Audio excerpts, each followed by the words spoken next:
아브라함은 단지 하나님께서 가라라는 그 말씀에 순종합니다.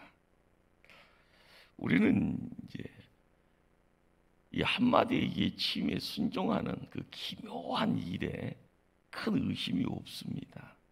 그러나 믿음 생활을 하다 보면은요, 신앙의 자리로 들어오는데 굉장히 어려움을 당하는 분들 종종 보게 되죠.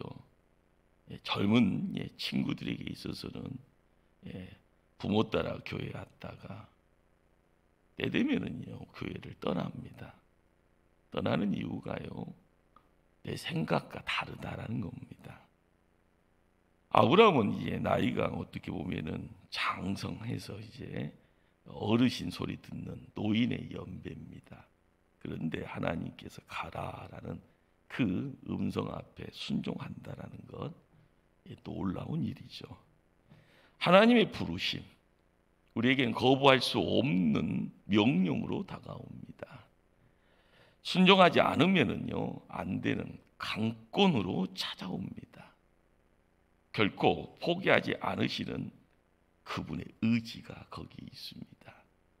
그래서 우리는 그걸 콜링이라고 하죠. 하나님 편에서는 콜링, 불렀다, 부르심이라 이야기하는데 우리 입장에서는요 풀링입니다. 잡아서 잡아 당긴다.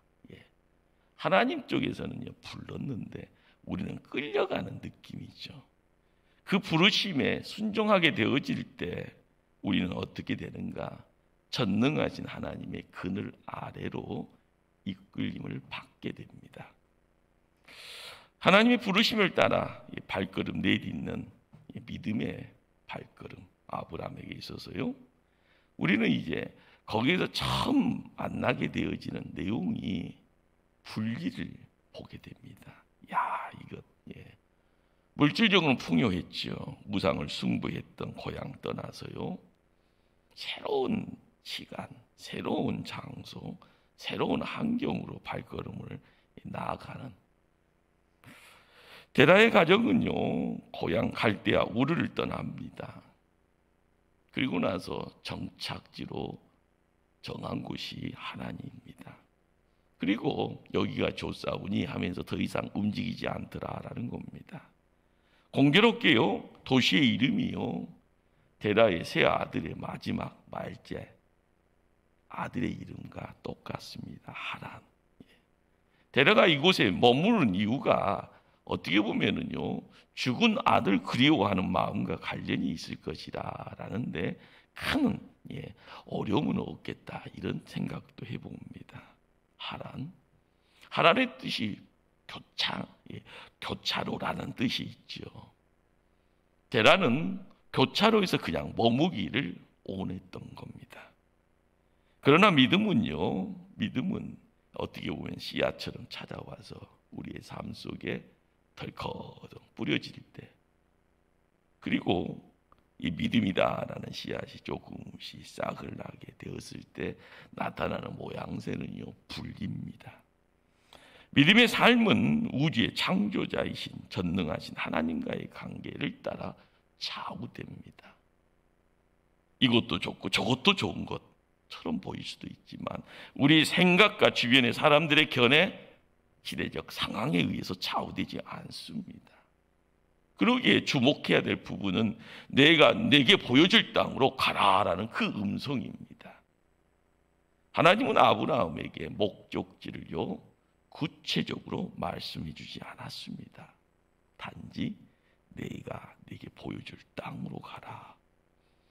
이 말은 어떻게 보면 꼭 씹어보면서 묵상해 보면은요 그런 여행을 합니다. 그렇죠? 정처 없이 여행하는 것처럼 보입니다. 사람들은 이해할 수 없지만 정처 없이 움직이는 그 자리에 걸음걸음마다요 하나님께서 이끌어 주시는 그 인도하심을 믿고 나아가는, 바로 거기에 우리가 깨달음이 있어지면 지금 내가 하나님 앞에 무릎 꿇고 있는 겁니다. 이곳입니까? 저곳입니까? 하나님의 뜻은 어디에 있습니까? 하나님이 우리 가정에 내 자녀들에게 원하는 것이 뭡니까? 여러분, 시작부터 정해진 것 없습니다. 어제도 몰랐고 오늘도 모릅니다. 내일도 모를 수 있습니다. 그러나 내 마음이 가는 것, 그런데 기도가 앞서야죠. 하나님, 우리는 삶을 옮겨나갈 때마다 끊임없이요, 한 걸음 한 걸음입니다. 그런데 이 한 걸음에 복의 내용들이 묶어져서요, 풍성함의 내용들이 찾아 들어와서 매일매일 즐거워하면 얼마나 좋을까요? 그런데 우리가 펼쳐놓으면은요, 행복하다라고 이야기하는 것은요, 소수입니다. 조금 세상 살아보면은요, 힘들다. 왜 이렇게 힘들까? 죽겠다라고 이야기하는 이 모든 것들을요, 우리는요, 고난이라고 이야기하죠. 내 힘으로 해결할 수 없는 그런 일들이라고 이야기하죠. 그러나 사람들은요, 저 사람이 왜 저렇게 행복할까 할 때는요, 나하고 거의 대동소이합니다. 어려운 일의 연속인데 가끔 가다가요, 갑자기 짠하고요, 기쁜 일이 생기고요, 짠하고요, 갑자기 좋은 소식이 들려오고, 짠하고요, 나도 모르게요, 남들과 함께 어울리면서 조금 업되어지는 그런 어떤 사건들로 내가 행복을 이야기하는 그런 일들을 종종 경험하죠. 믿음은 무엇일까요? 하나님께서 나를 통해 이루신 무언가를 바라보는 겁니다. 바라본다는 것은 먼저 내 손에 다 주어져 있다라는 것 이야기하는 것 아닙니다.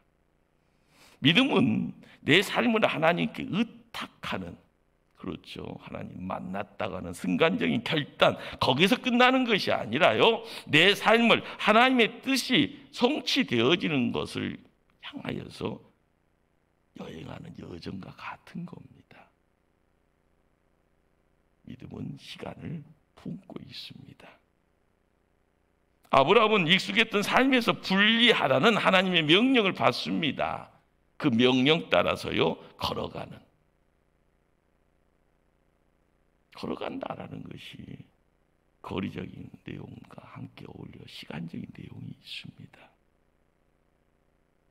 그리고 하나님이 이루신 무언가를 바라보는 것, 바로 그것이 믿음입니다. 하나님의 부르심, 이 땅의 삶을 불결하게 여겨서 전혀 다른 세계로 떠나라는 그런 명령 아니었습니다. 오히려요, 반대였죠. 하나님은 아브라함을 통하여서요, 무슨 이야기를 합니까? 이 땅에서 큰 민족의 아버지 될 것이다. 장대케 될 것이다. 모든 민족이 너로 말미암아서 축복을 받게 될 것이다 말씀합니다. 이것은요, 옛날 보리 고개 시절에 자주성가라는 것을 이야기하는 것 아닙니다. 하나님께서 아브라함을 축복하기로 작정하고 아브라함과 함께 친히 이루어 나가는, 그리고 거기서 약속되어지는 그런 언약입니다. 우리는 오늘 읽었던 말씀 2절 3절 짧은 말씀이죠. 우리 한번 2절 3절 다시 한번 합독해 봅니다. 내가 너로 큰 민족을 이루고 내게 복을 주어 내 이름을 창대하게 하리니 너는 복이 될지다. 너를 축복하는 자에게 내가 복을 내리고 너를 저주하는 자에게는 내가 저주하리니 땅의 모든 족속이 너로 말미암아 복을 얻을 것이라 하신지라. 아멘. 이 짧은 두 절인데요, 주목해야 될 단어가 복입니다. 5번 등장합니다. 창세기 1장, 2장은 하나님이 세상을 창조한 내용들을 기록합니다. 거기에 우리는 이제 보기에 좋았더라라고 이야기하시는 하나님의 어떤 창조의 그런 내용들. 그런데 창세기 3장 이후에 등장하는 어떤 사건들은 보시면요, 복의 내용보다는 심판과 저주가 더 자주 등장합니다. 그러다 보니까 창세기 3장에서 11장, 12장 오기 전까지요, 저주라는 단어를 찾게 되면 6번 정도가 나옵니다. 우리는 여기서 하나의 큰 어떤 전환적인 부분들을 보게 되죠. 하나님이 아브라함을 통해서 뭔가를 하시려고 하는데, 그렇죠? 하나님은 지금 이 시간에 우리를 불러서 우리를 통해서 뭔가를 하시려고 하시는데, 하나님이 아브라함을 통해서 하시고 싶은 내용이 뭘까? 제 영향력 가운데 있는 세상, 이걸 뒤집어 놓고 싶은 겁니다. 인간에게 임한 어둠의 저주의 그늘을요, 하나님의 은혜의 그늘로 바꿔주시겠다라는 그런 또한 의도도 있는 겁니다. 제 영향력이라는 것이 뭘까요? 거기에 살고 있는 우리들이 한숨 짓고요, 눈물 짓고 애통하면서 가슴 치는 이야기들이 항상 제 영향력 가운데 있습니다. 그러나 거룩한 하나님의 복의 영향력으로 바뀌어질 때는요, 항상 찬송합니다, 감사합니다, 서로를 사랑하게 됩니다. 어둠이 아니라 빛을 이야기하게 됩니다. 우리는 그 일을 이루기 위해서 하나님이 아브라함에게 하신 명령이 가라는 겁니다. 있던 곳에서 떠나라. 내가 지시할 땅으로 가라. 우리가 신앙생활을 하면서요, 어느 정도 말씀을 접하고 말씀 붙잡고 세상 살면서 이 가라라는 이 말이 갖고 있는 무게를 알죠. 그러나 말씀을 준하여서, 말씀을 통하여서 이 가라라는 것이요, 하늘의 음성되어져 나에게 들려져야 되는 겁니다. 하나님이 나에게요, 야, 내가 너도 사랑하는데, 너 내 자녀인데 라는 그 소리 앞에서요, 이놈 하면서요, 가라라고 이야기하는 그 소리가 내 귀에 쨍쨍하게 울려야 되는데, 그 울림의 내용이 없으면은요, 세상이요 어떻게 됩니까? 하나님은 아브라함을 부르신 목적이 있습니다. 야, 너를 통하여서 큰 민족을 이루어야겠다.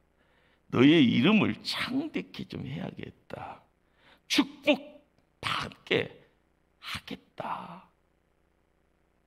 하나님의 목적은 아브라함을 통해서 뭔가를 만들어 갑니다. 하나님의 부르심에 대한 이야기가요, 우리가 시간이 지나다 보면 구체적인 복을 받는 내용으로서 우리에게 안착이 됩니다. 하나님과 내가 따로따로요. 그렇죠. 하나님의 시간과 나의 시간은요, 같아질 수가 없죠. 그러나 내가 하나님의 시간 속으로 들어가게 되어지면 힘들죠. 괴롭죠. 되는 것 없는 것처럼 보입니다. 그러나 속 시원하게 갈 수 있는 방법은요, 하나님께 인생 맡기면 됩니다. 하나님이 이끄시는 대로요, 순종하면 됩니다. 하나님께서 보여주는 곳으로요, 발걸음 온전하게 모아가면 됩니다. 그러기에 아브라함이 받게 되어지는 복의 내용이 큰 민족 이루게 되어지죠. 땅을 소유하게 됩니다. 그리고 복의 근원이 됩니다. 하나님이 뭔가를 하시려고 할 때 순종함으로써 이루어지는 그 말씀에 예, 알았습니다 하고 따라가는 내용. 선생과 학생이 있습니다. 선생은 열심히 칠판에다가 가르침의 내용들을 풀어놓는데요, 그래요, 저는 피곤하니까 자겠습니다. 엎어져 있고요, 잠에로 푹 빠져가고요. 그리고 나서요, 학교가 아닌 학원 가서 공부하겠다가 이건 뭡니까? 우리가 알아가야 될 것은요, 바로 이 시간, 이곳에서 이루어지는 역사, 내 삶을 통하여서 하나님이 학교에서 해야 될 일들을 찾게 할 때요, 선생이 선생으로 보여야만이 가르침의 내용이 찾아오는 겁니다. 중요한 것은요, 교회 이외에 다른 곳에서 뭔가를 이루기를 원한다고 하면은요, 항상 그 생각 갖고 있으면 이곳에서는요, 항상 딴 생각이죠. 중요한 것은 하나님입니다. 하나님과의 나와의 관계가 무엇으로 어떻게 바뀌어지는가? 바로 우리의 삶을 통하여서요, 하나님이 나의 아버지입니다. 아버지와의 관계를 끊어버리면 내가 어디에서 뭐 합니까? 집 나간 당자가 마음껏 다 누르고 나서요, 세상에 얻을 것 없다고 생각해서 마지막에 떠오르는 그 자리에 아버지가 있기에 돌아와서 회복이 이루어지지만 품어주시고 잔치하게 하시고 본래의 아들의 자리로 회복시키시는 하나님, 그분이 나의 아버지인데 아버지의 관계를요 끊어버리고요, 아버지의 관계를 부정해버리고 아버지 없다고 죽었다고 이야기할 때는 우리가 세상 살다가 나중에는 엄청난 재앙이, 환경적인 재앙이 아니라 영혼에 대한 저항의 저주가 있게 될 때 우리는 대체할 수가 없는 겁니다. 실수하고 잘못하는 것 누군가 와서 회개하면 됐지만 누군가를 부정하고 누군가가 죽었다고 없다고 이야기하게 되었을 때는 담을 수가 없는 겁니다. 아브라함의 삶, 창세기 이후에 12장 이후에 나타나는 아브라함의 그 삶의 모습들은요, 모든 것이 그대로 이루어지더라라는 겁니다. 그 모든 것은요, 하나님이 베푸신 내용으로 그대로 이루어지더라는 겁니다. 아브라함이 꿈꿨던 것이 아니라 하나님이 베풀어 주시는, 준비시킨 내용으로 그대로 이루어지더라는 겁니다. 점점 부강해지고요, 부를 모아가게 되어지고요, 그리고 자녀 없었던 그 집안에 25년 만에 아들, 약속의 아들 이삭을 허락받게 됩니다. 이러한 복을 받는 것은 그의 삶이 훌륭했기 때문이 아니라 단지 하나님의 목적 따라 선택을 받았기 때문에 그렇습니다.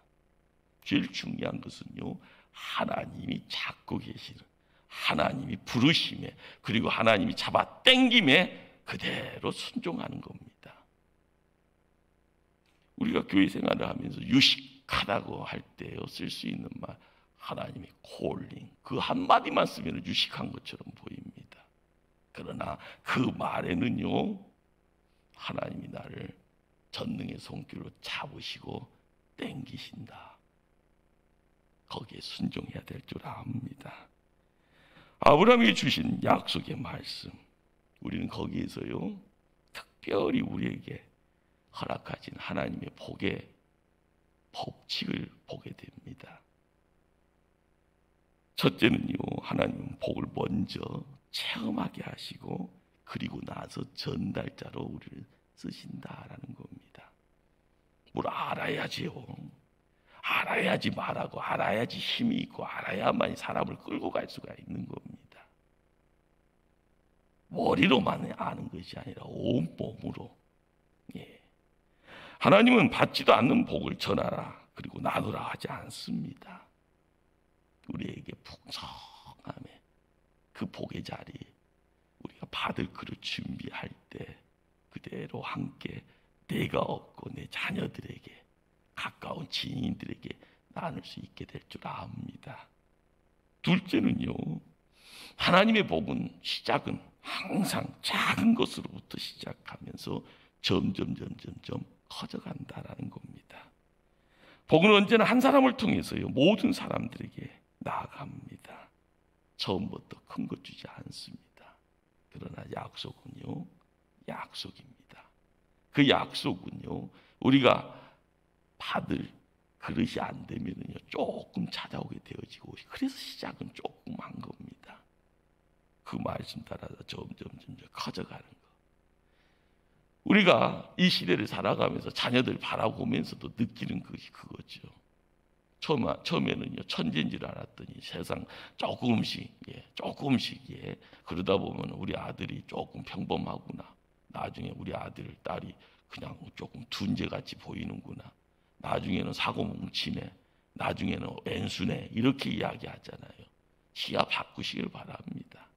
시작은 미약하지만요 점점 커져가는, 거기에 내 생각이 사라지면, 하나님의 간섭이 있어지면은요 내가 커져가는 거고요, 내가 위대해지는 거고요, 하늘 영광 드러낼 수 있는 큰 자 되어지는 겁니다.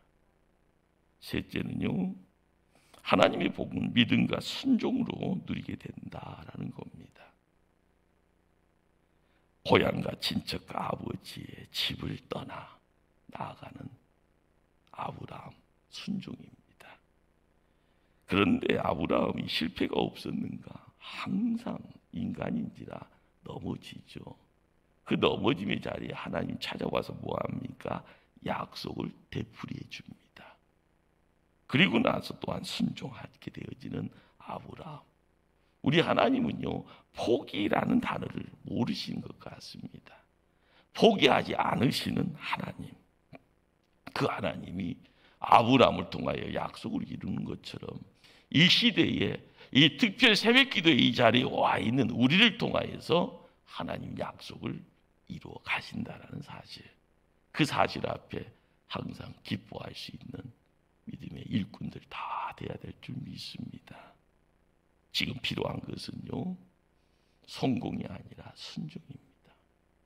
그 순종의 자리에 하나님의 콜링이 있고 그 콜링이요, 풀링입니다. 잡아서 땡김에 그 자리에 나를 온전히 맡길 수 있는 결단이 필요한 줄 압니다. 그 모든 것을 이루어갈 수 있는 초대교회 신실한 종들 다 되어지기를 간절히 주님 이름으로 축원합니다. 기도합니다.